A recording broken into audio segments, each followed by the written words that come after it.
President Obama's high-profile round of golf with Tiger Woods last month in Florida might have been a mistake. Not because it wasn't fun, according to both men, but because it attracted unwanted attention on the eve of across-the-board budget cuts under the sequester. Now, as penance, Obama is coming under pressure to use his golf games more for the greater national good. It's as if you or I were suddenly asked to abandon golf as a getaway and use it primarily as a tool for, say, working on our marriage. It might work. Many husbands and wives bond over golf. On the other hand, it might not, and giving up golf as an escape is a lot to ask. By way of background, Obama's long golf weekend in Florida, which also included lessons from Butch Harmon, inspired the legislative proposal by Representative Louis Gohmert, Texas, to bar the use of taxpayer funds for transporting Obama to or from golf courses until public tours of the White House resume. Some have charged that Obama put the tours on hold to dramatize the impact of the sequester's budget cuts. By Gohmert's reckoning, 1 or 2 fewer golf trips by Obama, including the cost of security, would save enough money to prevent the furlough of 341 government workers. This little political squabble inspired Michael Bloomberg to opine on Sunday that Obama should play more golf, not less, during the sequester. He should be doing that every weekend, the New York mayor said, as long as he plays with political opponents, not the staffers and pals he usually tees it up with.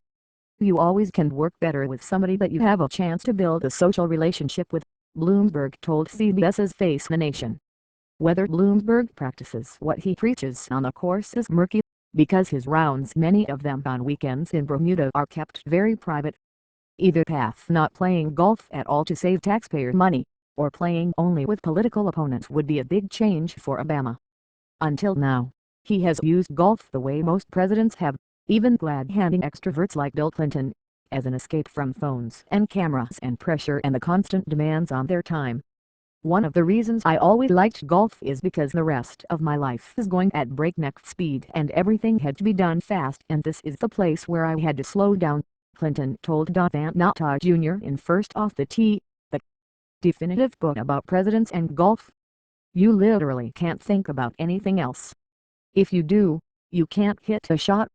Golf, an enduring symbol of elitism and exclusion no matter the demographic reality, has always been a tricky, often toxic subject for presidents. John Kennedy, who according to Van Natta was the most accomplished golfer ever to occupy the Oval Office despite chronic back problems, kept his affection for the game under wraps to create a more youthful image than that which clung to his beloved predecessor, the truly golf-besotted Dwight Eisenhower. Spike played more than 800 rounds of golf while in office, a quarter of them at Augusta National. Obama thus far is at 115 rounds, according to ObamaGolfCounter.com, which takes its figures from White House pool press reports. The website keeps tabs on Obama's links activity from a decidedly hostile point of view.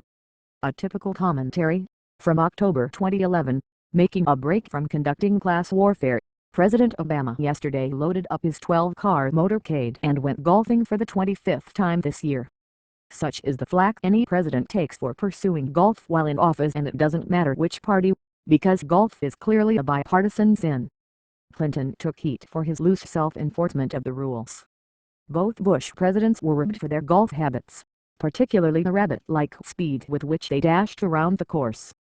George W. Bush felt golf was such a political liability in a time of war that he stopped playing entirely from August 2003 until the end of his second term. Given that playing golf for fun is almost always a political negative for presidents, maybe Obama should take Bloomberg's advice and use the game for political gain. Doing so would meld with his recent attempt at a charm offensive toward Republican legislators. Unfortunately, Obama's previous attempt to use golf as the icebreaker with Republicans didn't work out so well. In 2011, amid the deadlock over increasing the nation's debt limit, he invited House Majority Leader John Boehner and Republican Ohio Gov. John Kasich for a round with him and Vice President Joe Biden at Andrews Air Force Base. Officially, a good time was had by all. Obama and Boehner beat Biden and Kasich out of $2 a man. But the needle on comedy barely budged.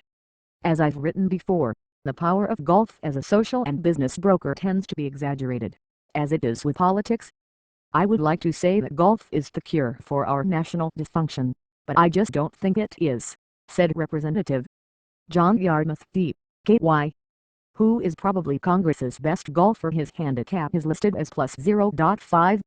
Yarmouth was the captain of the Democratic team that each year takes on a Republican team in a Ryder Cup-style charity event called a Roll Call Cup.